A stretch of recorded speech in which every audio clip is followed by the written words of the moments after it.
오늘도 저와 여러분이 늘 평강으로 사실 수 있기를 주님의 이름으로 간절히 축원드립니다.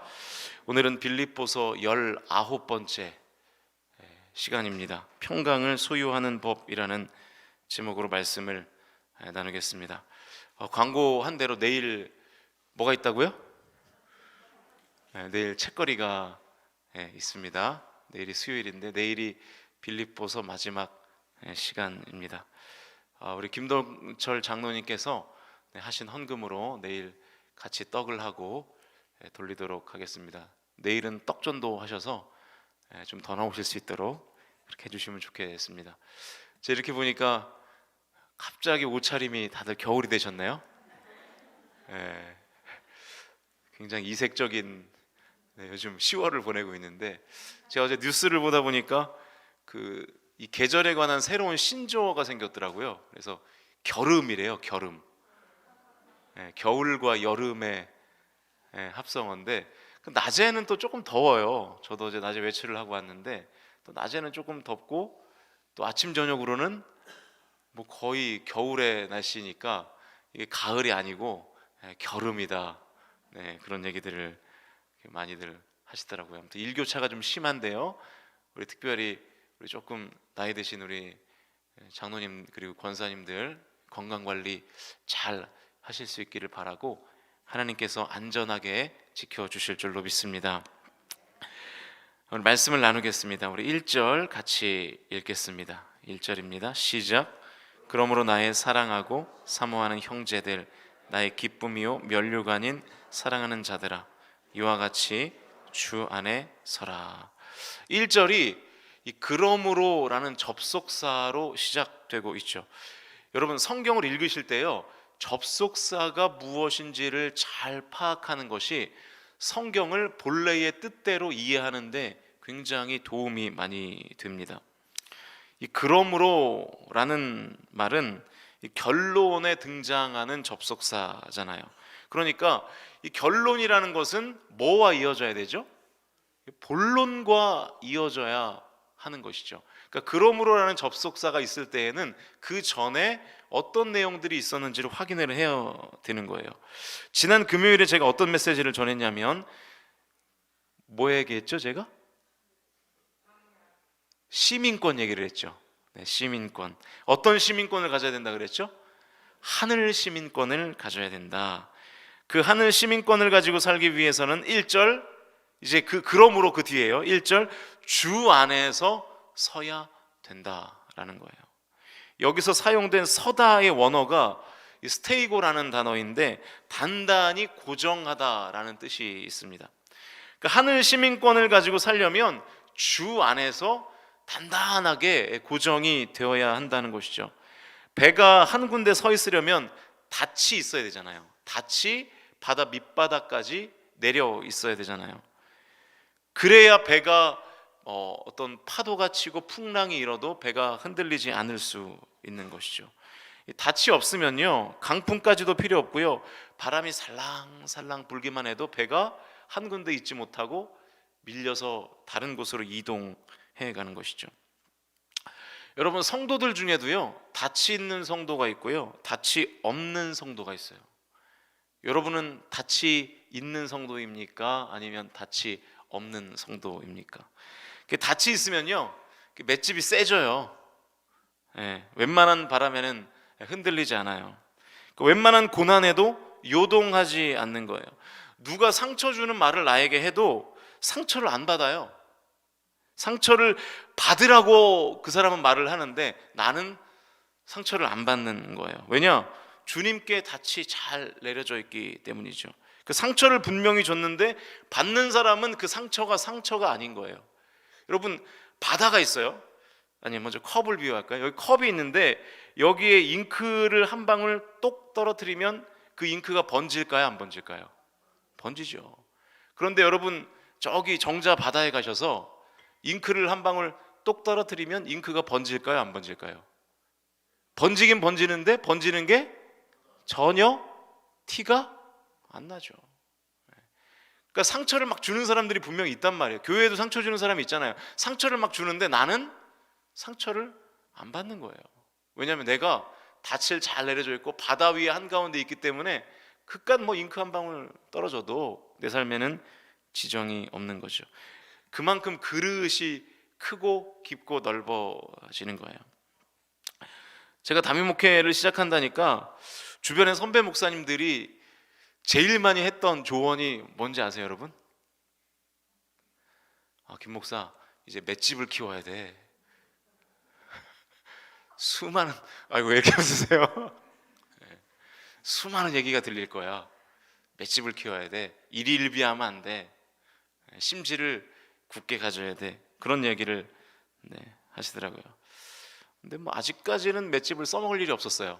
지금까지는 모든 것이 은혜고 감사한데, 지난 주일에도 이제 당회를 했잖아요. 우리 저까지 11명 이제 당회원들이 모여서 당회를 하는데 12시 반에 해가지고 마치자 그래서 한 2시 한 40분 정도에 끝났어요.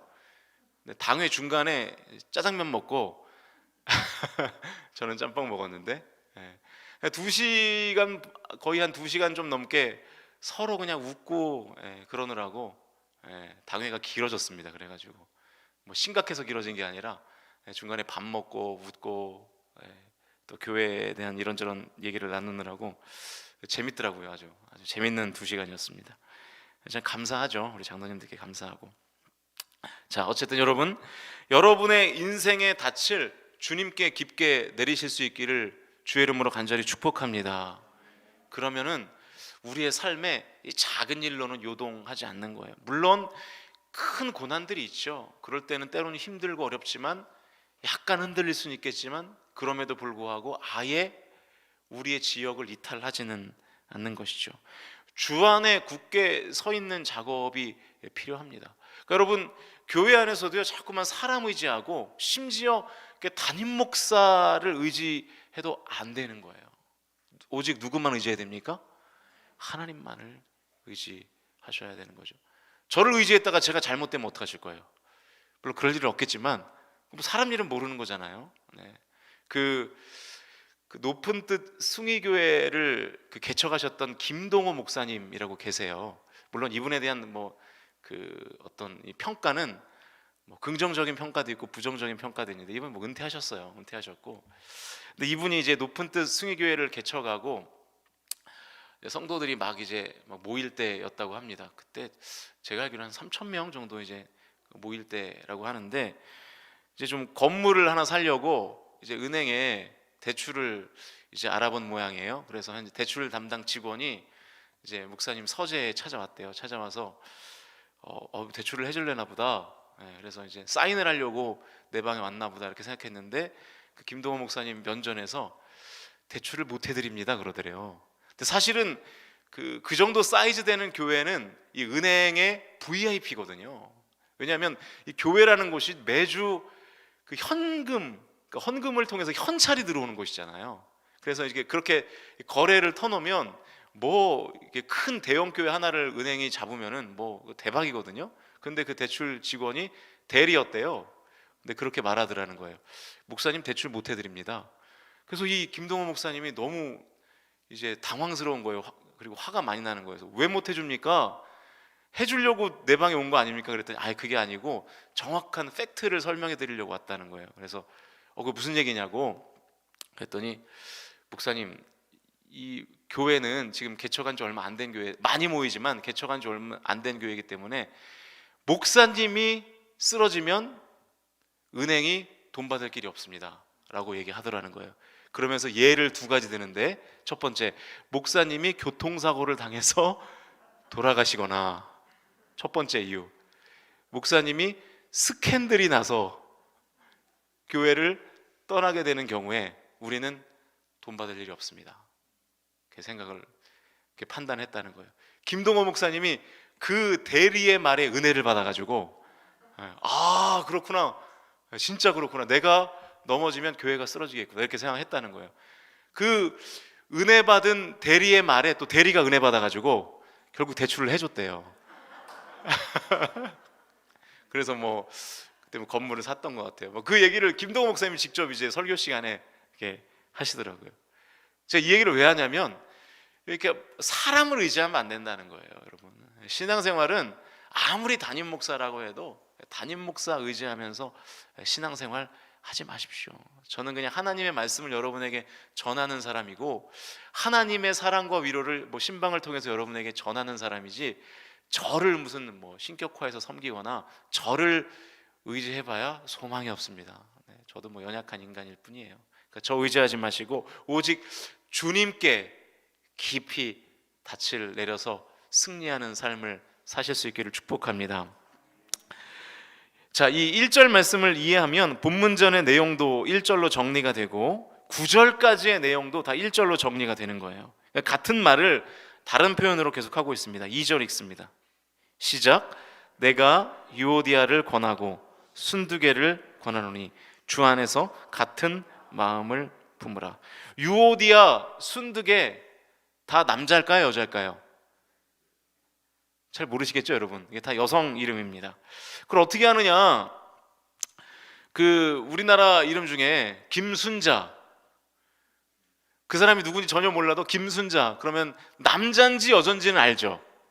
네, 제가 디모데에 찍어보니까 김순자라는 성도는 우리 교회에 없어서 제가 이런 예를 드는 거예요. 김순자 딱 봐도 여자잖아요. 네. 유오디아 순두개라는 이름은 당시에 김순자와 같은 이름과 똑같아요. 그러니까 여자들만 쓰는 이름이었어요. 이 두 성도가 싸웠던 것 같아요. 디모데와 에바브로디드 이후에 처음으로 등장하는 구체적인 이름이에요. 그런데 이 두 여자분이 아마도 교회 안에서 싸웠던 것 같아요.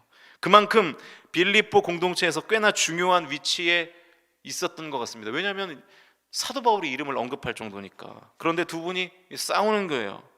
교회에서 여러분들 흔히들 있는 일입니다. 특별한 일이 아니에요. 이게 어느 교회를 가나 다 이런 일들이 있어요. 일어나면 안 되는 일이지만 사실은 너무 흔히 일어나는 일이잖아요. 그 두 사람에게 바울이 뭐라고 권면하냐면 같은 마음을 품으라. 여기서 말하는 같은 마음이 뭘까요? 이미 빌립보서 2장에서 사도 바울이 말했죠. 화면을 보시면서 같이 읽겠습니다. 빌립보서 2장 5절 시작. 너희 안에 이 마음을 품으라.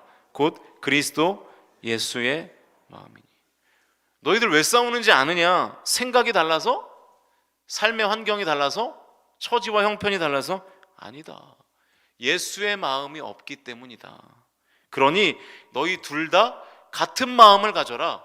예수의 마음을 가져라. 이 말인 것이죠. 그리스도의 마음이라는 닻이 없다는 거예요. 그래서 다툼이 일어난다는 거예요.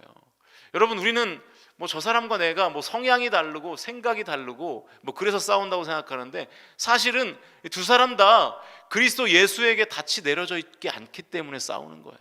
그러니까 여러분, 우리의 마음에 자꾸 누가 미워지고 누구에게 원망이 생기고 누구에게 불평이 생기는 이유는 우리가 그리스도의 마음으로 충만해지지 않았기 때문입니다. 그러니까 요동하는 것이죠. 작은 말에 상처받고 복수하려고 또 상처를 주고 그런단 말이에요. 그래서 사도 바울이 서로 화해하라고 말하지 않고 같은 마음을 품으라, 지금 이렇게 이야기하고 있는 것이죠. 근본적인 원인은 하나입니다. 성도들끼리 왜 싸웁니까? 당회가 왜 싸우나요? 목사하고 장로가 왜 싸웁니까? 다 똑같은 얘기예요. 우리가 하나님의 마음으로, 그리스도의 마음으로 충만해져 있지 않기 때문에 싸우는 거예요. 닻이 없어서 그러는 거예요. 주 안에 굳게 서 있지 않으면 여러분, 작은 거 하나하나가 다 시비거리예요. 작은 거 하나하나가. 제가 피아노 얘기했죠? 그게 뭐 그렇게 중요하다고. 근데 이제 주 안에서 하나님의 은혜로 충만해져 있지 않으니까 그런 거 작은 거 하나하나가 다 눈에 가시로 들어오는 거예요. 그래서 여러분, 이 중직자들은 무조건입니다. 무조건. 하나님의 말씀을 듣는 일, 기도하는 일에 더 힘을 내셔야 돼요. 그래서 항상 닻을 갈고 닦아야 되는 거예요. 닻을 항상 점검해야 되는 거예요. 부서지지는 않았나? 아예 떨어지지는 않았나? 말씀과 기도로 항상 점검해야 돼요. 근데 중직자인데 예배를 안 나온다? 시험 들 가능성이 커요. 그분만 시험 들면 상관이 없는데 그분이 시험 드는 것을 통해서 교회가 어지러워져요. 왜냐하면 중요한 위치를 가지고 있기 때문에. 여러분, 교회에서 중요한 어떤 일을 맡고 계세요? 그럴수록 더 기도하셔야 돼요. 그럴수록 더 예배 앞에 서셔야 돼요. 그럴수록 더 말씀에 충만하셔야 되는 것이죠. 여러분, 예배는요, 같은 마음을 품을 수 있는 가장 좋은 현장입니다. 같은 시간에, 같은 공간에 모여서 같은 하나님의 말씀을 듣고 같은 기도 제목을 가지고 기도하잖아요. 이것만큼 같은 마음을 품을 수 있는 좋은 공간이 어디 있습니까? 저와 여러분이 예배로 승리하실 수 있기를 주님의 이름으로 간절히 축복합니다. 그래야 모든 순간에 평강을 누리는 거예요. 이게 평강을 소유하는 방법이에요. 4절부터 7절까지 여러분이 수도 없이 읽은 말씀인데요, 바울이 뭐라고 그러는 거예요? 기도하라 그러는 거 아니에요? 기도하라는 거예요. 기도해야 우리의 마음과 생각이 지켜지고 하나님의 평강이 임하게 될 것이다. 이게 4절부터 7절까지 나와 있는 내용입니다. 기도해야 닻이 생긴다는 거예요. 나중에 이 부분은 좀 따로 자세히 나누도록 하겠습니다. 9절 읽죠. 9절 시작. 너희는 내게 배우고 받고 듣고 본 바를 행하라. 그리하면 평강의 하나님이 너희와 함께 계시리라. 다 같은 말입니다. 하나님이 주시는 평강을 누리려면 배우고 듣고 본 바를 행하라. 1절 말씀이 9절까지의 내용의 결론이에요. 주 안에서 굳게 서라. 주 안에서 굳게 서라. 사랑하는 성도 여러분, 제가 담임 목사로서 진심으로 여러분에게 바라는 게 있어요. 우리 교회 공동체는 예배에 목숨을 거는 공동체가 됐으면 좋겠어요. 제가 지금 이제 소그룹에 대한 구상을 하고 있는데, 지난주에 이제 설문을 했고 이번 주일까지 이제 설문지를 받아서 정리를 하고 있는데, 기본적인 소그룹에 대한 저의 생각은 이렇습니다. 소그룹에서 너무 우리가 에너지를 많이 낭비하지 않으면 좋겠다.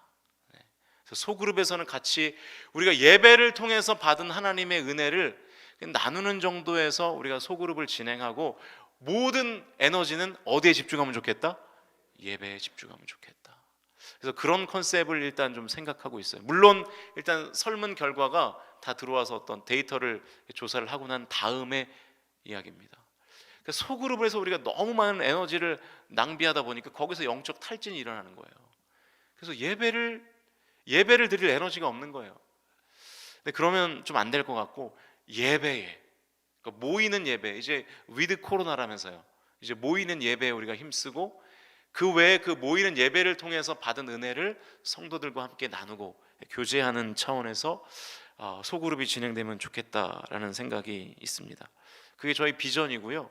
저는 우리 공동체가, 우리 성광 공동체가 예배하는 공동체, 기도하는 공동체가 되기를 소망합니다.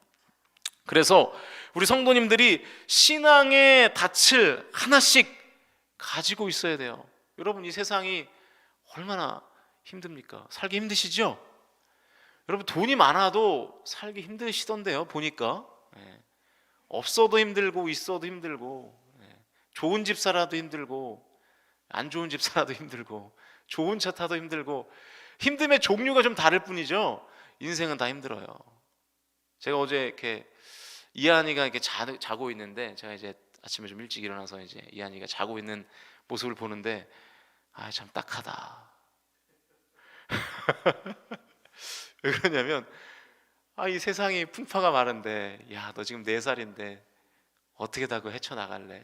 그런 생각이 드는 거예요. 그러니까 뭐 인생 자체가 그렇잖아요. 인생이 뭐 기쁘기만 한 인생이 어디 있겠습니까? 다 어렵고 힘들죠. 그런데 우리가 그럼에도 불구하고 기쁨을 찾고, 그럼에도 불구하고 평안을 누리는 방법이 어디 있다고요? 주님께 닻을 내릴 때 우리가 일희일비하지 않고 늘 평강을 누리게 되는 줄로 믿습니다. 여러분, 닻을 준비합시다. 닻을 가지려면 방법이 없어요. 하나님과 가까워지는 방법밖에 없어요. 그리고 하나님의 말씀으로 깊이 닻을 내리는 거예요. 닻이 그냥 수면 위에 떠 있어서 찰랑찰랑한 그런 인생들이 아니라, 닻을 깊이 내려서 주 안에 굳게 서서 누가 뭐라고 하든 내 삶에 어떤 고난이 있든 뭐 잠깐 흔들릴 수는 있겠으나 늘 평강을 유지하는 삶, 그런 신앙생활, 그런 인생이 저와 여러분의 삶이 되실 수 있기를 주님의 이름으로 간절히 축복합니다. 여러분, 진정한 예배자가 되십시오. 진정한 예배자가 된다는 것은 그냥 성실하게 예배당에 앉아 있는다는 얘기가 아니에요. 성실하게 예배당에서 하나님과 인격적인 교제를 하는 것, 그것이 진정한 예배자입니다. 그렇게 예배하면 여러분의 인생에 닻이 생길 줄로 믿습니다. 그렇게 닻이 있는 신앙생활을 하시는 저와 여러분이 되실 수 있기를 주님의 이름으로 간절히 축원드립니다.